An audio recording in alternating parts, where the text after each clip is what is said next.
Apartment देख लगी, 1 लाख नई अपार्टमेंट देख लगी, समान काम के समान मजूरी देख लगी, समान काम के समान मजूरी देख लगी। दखल में राजत्व करलें, एक सन स्लोगान देते रहें, आली और पुली जब मोटी रही तो इस देश से मौके क्यों हटा नहीं पाए। हमने भी चिंता कर ली, चाय बगान के मजदूर मंदी सोच रहा है न्यूनतम वेतन लेके रहेंगे, हाजिरा लेके रहेंगे। इनकलाब जिंदाबाद, इनकलाब जिंदाबाद, आवाज तो हम एक है।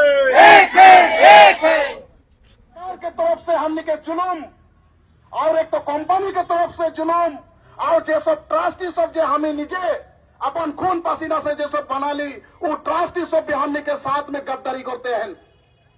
এই অন্যায় জুলুম के खिलाफ মাটির পট্টা হাতে হিজে দেওয়ার ব্যবস্থা করা, ইনকলাব জিন্দাবাদ, আওয়াজ তো হোম এক है, आवाज तो होम एक है, जीएसटी जिंदाबाद, अखिल भारतीय समुद्र जिंदाबाद।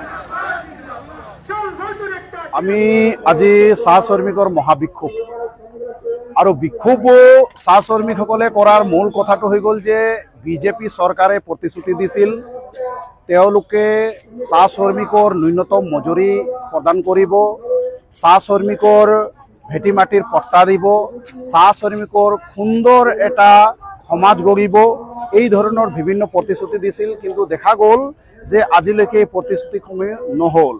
বিজেপি চৰকাৰে প্ৰতিশ্ৰুতি দিয়া মতে তেওঁলোকক চৰকাৰ বনোৱাৰ কাৰণে কেন্দ্ৰত দুবাৰকে আৰু আমাৰ ৰাজ্যতো আমাৰ দুবাৰকে চৰকাৰ বনাবৰ কাৰণে সুযোগ এই চাহ বাগানৰ শ্ৰমিকসকলে দিলে। কিন্তু দেখা গ'ল যে কোনো ধৰণৰ চাহ শ্ৰমিকৰ উন্নয়ন হোৱা নাই, কোনো ধৰণৰ তেওঁলোকে ন্যূনতম মজুৰি নিৰ্ধাৰণ কৰিব নোৱাৰিলে, ভেটি মাটিৰ পট্টা দিব নোৱাৰিলে, 1 লাখ নতুন পাৰ্মানেণ্ট চিট যিটো 35 বছৰ ধৰি যিটো বন্ধ হৈ আছে সেইটো তেওঁলোকে মোকলাব নোৱাৰিলে, এই বৰাক আৰু ব্ৰহ্মপুত্ৰ ভেলীত যি চাহ শ্ৰমিকৰ মজুৰি বৈক্ষ মজুৰি আছে সেইটো আজিলৈকে আঁতৰ কৰিব নোৱাৰিলে।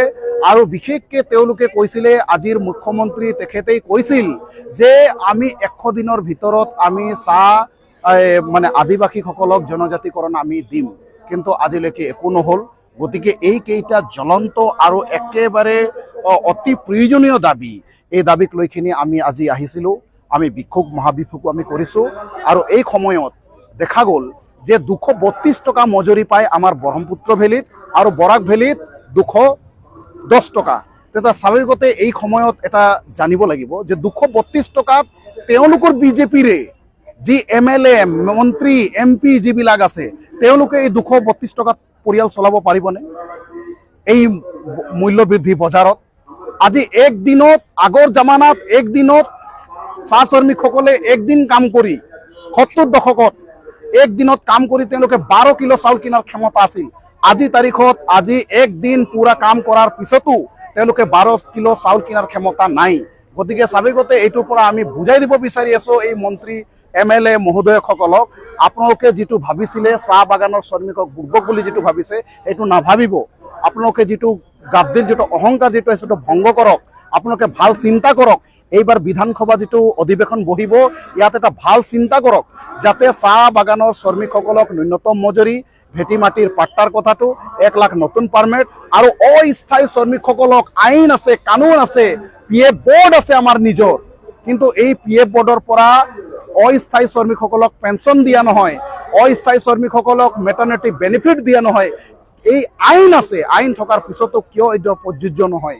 গতিকে এই চৰকাৰক কথা পোনপটীয়াভাৱে আমি সুধিব বিচাৰিছোঁ আৰু মুখ্যমন্ত্ৰী মহোদয়ক আমি ক'ব বিচাৰি আছোঁ যে প্ৰভু আপুনিয়ে প্ৰথম যেতিয়া মুখ্যমন্ত্ৰী দায়িত্ব যেতিয়া ল'লে তাৰ পিছতে কিন্তু চাহ শ্ৰমিকৰ মজুৰি বৰ্ডত আপুনি নিজে উপস্থিত আছিল আৰু তাতে প্ৰতিশ্ৰুতি আপুনি দিছিলে যে 3 মাহৰ ভিতৰত এই চাহ শ্ৰমিকৰ যিটো বৈষম্য বৰাক ব্ৰহ্মপুত্ৰ যিটো বৈষম্য আছে মজুৰি এইটো নিৰ্মূল কৰিব আৰু চাহ শ্ৰমিকৰ ন্যূনতম মজুৰি ঘোষণা কৰিব এই কথাটো আপুনি কৈছিলে, কিন্তু দেখা গ'ল এটা বছৰৰ বছৰ পাৰ হৈ গ'ল, কিন্তু এতিয়ালৈকে কোনো নহ'ল।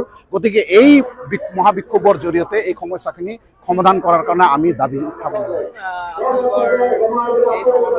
লগতে ইমানখিনি চাহ শ্ৰমিক আজি ইয়াত গোট খাইছে, চাহ শ্ৰমিকৰ যিখিনি সমস্যা এই সম্পৰ্কে আপুনি কি ক'ব বিচাৰে অলপ? হয়, আমাৰ বাগিচাবিলাকত মানে আমি যিখিনি বাগিচাত কাম কৰোঁ, সেই বাগিচাখিনিৰ মহিলা, সেই বাগিচাত মানে আমি পাত তুলি থকা অৱস্থাত আমাৰ কিবা অসুবিধা হয়। আমাৰ সেই বাগিচাত মানে কোনো পানীৰ মানে দমকলৰ ব্যৱস্থা নাই, লেট্ৰিনৰ ব্যৱস্থা নাই। বহুত আমাৰ মহিলাবিলাকৰ মানে অসুবিধা হৈ আছে আমাৰ বাগিচাবিলাকত। আৰু সেই কিবা এজনৰ কিবা বেমাৰ হ'লে মানে আমাৰ নিজৰ হস্পিটালত মানে মেডিচিন মানে দুটাই দিব বা এটা চেলেন দিব, কিন্তু বাহিৰত যাব লাগে। বাহিৰত গ'লে গাড়ীখন ঠিকে এম্বুলেন্স দিয়ে, কিন্তু আমাৰ লগত মানে টকা নাথাকে, পইচা নাথাকে, চিকিৎসা পইচাখিনি আমাক নেদে। আমাৰ সেই চিকিৎসা পইচাখিনি আমাক লাগে, সেইখিনি যাতে মালিকে আমাক যাতে মানে লাগু কৰে। আমাৰ অসুবিধা হৈ আছে আমাৰ বাগিচাত, যিবিলাক মানে আমাৰ স্কুলত যায় ল'ৰা ছোৱালীবিলাক, সেইবিলাকক মানে আমাৰ বিঘা হিচাপত মানে ল'ৰা ছোৱালী কাম কৰাই আছে, 14 বছৰ 15 বছৰ সেইবিলাক আমাৰ বাগিচাত কাম কৰি আছে। সেইটোৰ কাৰণে আমাৰ মাৰ কথা নুশুনে, দেউতাকৰ কথা নুশুনে, সেইটোৰ কাৰণে আমাৰ খুব অসুবিধা হৈ আছে। যিখিনি ল'ৰা ছোৱালী স্কুলত যায় সেইখিনিও আমাৰ স্কুলখিনি আগবাঢ়ি যাব নালাগছে, সেইখিনিৰ কাৰণে আমাৰ বাগিচাত খুব অসুবিধা হৈ আছোঁ। আৰু আমাৰ এই বাগিচাবিলাকত মানে প্ৰত্যেকখন বাগিচাতে মানে অসুবিধা হৈ আছে, মানে আমাৰ মহিলাৰ কাৰণে মানে আমাৰ খুব কষ্ট হৈ আছে। একেবাৰে সন্মুখত পালোহেঁতেন ডক্টৰ হিমন্ত বিশ্ব শৰ্মাক, তেওঁ ক'লোহেঁতেন যে অসমৰ চাহ শ্ৰমিকৰ মজুৰি বৰাক ভেলীত 220 টকা 210 টকা আৰু ব্ৰহ্মপুত্ৰ ভেলীত 232 টকা। এই টকাৰে কেনেকে বজাৰ কৰিব লাগে আৰু পৰিয়াল চলাব লাগে তেওঁ ক'লোহেঁতেন যে আপুনি অলপ ইকনমিক্সটো শিকাই দিয়ক। আৰু ক'লোহেঁতেন যে যুগ যুগান্তৰ ধৰি চাহ শ্ৰমিকসকলে বসবাস কৰি থকা মাটি তেওঁলোকৰ অধিকাৰ তেওঁলোকৰ নাই। 60 লক্ষ মানুহৰ অকল চাহ বাগিচাত, আৰু আদিবাসী ধৰিলে গোটেই অসমত 1 কোটি জনসাধাৰণৰ 60 লক্ষ মানুহৰ চাহ বাগিচাত বাস কৰা মানুহৰ ভূমিৰ অধিকাৰ নাই। তেওঁলোক এই দেশৰ নাগৰিক হয় নে নহয়? তেওঁলোকে সাংবিধানিক অধিকাৰ পোৱাৰ যোগ্য হয় নে নহয় সুধিলোহেঁতেন। বিজেপি চৰকাৰক সুধিলোহেঁতেন, হিমন্ত বিশ্ব শৰ্মাকো সুধিলোহেঁতেন। আৰু আমি একেখন ইণ্ডাষ্ট্ৰিতে কাম কৰা এটা 2 ধৰণৰ মজুৰি কেনেকে হ'ল এই কথাটোকো সুধিলোহেঁতেন। গতিকে আমি কৈছো যে দেখিছো যে চাহ ইণ্ডাষ্ট্ৰিত লাহে লাহে অস্থায়ী শ্ৰমিকৰ সংখ্যাটো কমি আহিছে, অস্থায়ী শ্ৰমিকৰ সংখ্যা বৃদ্ধি হৈছে আৰু স্থায়ী শ্ৰমিকৰ সংখ্যাটো বাঢ়ি আছে। কিন্তু তেওঁলোকে এতিয়া স্থায়ীকৰণৰ কাৰণে চৰকাৰ বিভিন্ন দাবী উত্থাপিত হৈছে, কিন্তু স্থায়ীকৰণৰ কাৰণে কোনো ব্যৱস্থা গ্ৰহণ কৰা নাই।